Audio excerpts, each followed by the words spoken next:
All right, my name is Billy Davidson, and I brought some stuff that my father, Bill Davidson, had saved from World War II. I got a picture of him in his military uniform. He was in the Army, I believe the 310th Infantry. This was probably about when he was 18. He used to tell me that he knew that his name was coming up on the next draft roll, so he went on down and enlisted so he could choose which service he was going into. Where did he serve? He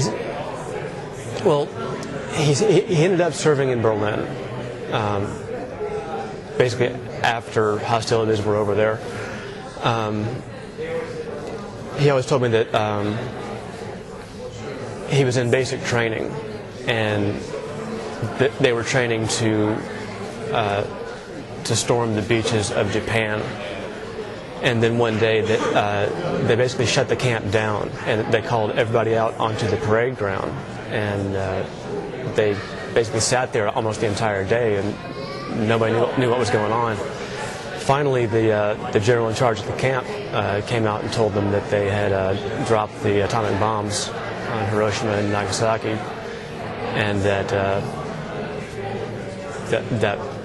hopefully would pretty much end the war and what they were training for. Because he always said that those bombs saved his life, because if they had done another Normandy in Japan, that there was no way that he would have survived it.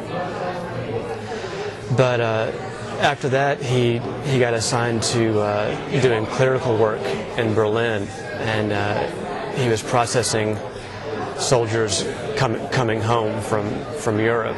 So and that was pretty much his service, was just working in an office. But what I brought in this album over here was, since he was stationed in Berlin, he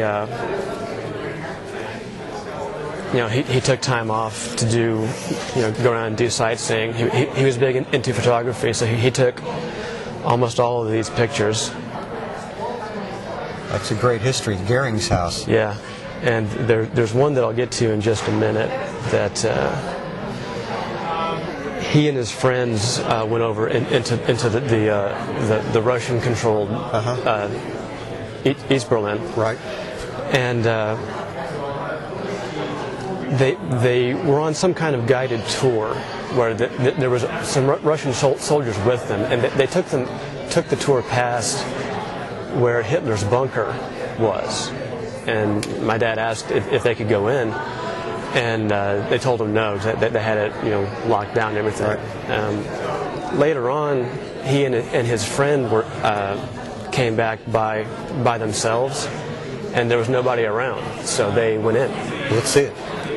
And here's a picture of my dad standing in the door to Hitler's air raid shelter. Amazing.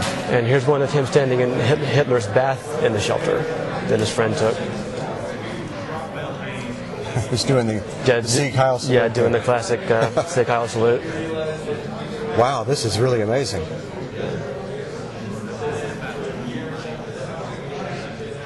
Did your father ever say he regretted not being in combat, that he wanted to do that, or was he just relieved that he didn't have to? He seemed more relieved. He didn't talk a lot about his service when I was growing up. Most of what I remember was him telling other people the stories, but he didn't talk a whole lot about it. I mean, he was just as happy not to have been in combat.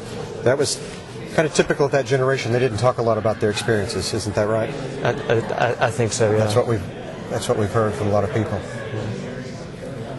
Have you been to Germany? I have not. One day I would like to. You've got to go sometime and take this book and stand at some of those places and look at some of those places. Yeah, see it now, see it then. Yeah.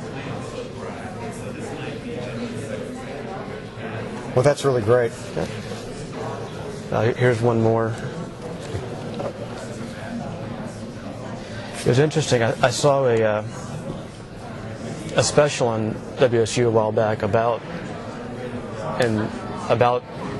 Hitler's shelter, and there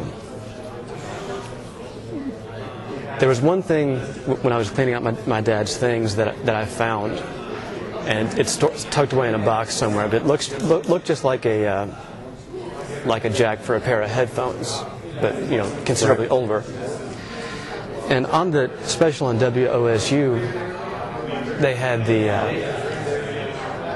German officer that was the switchboard operator in the bunker, and I was telling my dad about it one day, and he told me that plug that I had found was off of that switchboard. Wow. When he and his friend were down there, he had just taken a service night and cut that plug off. Is your father still alive? No, he passed away in December.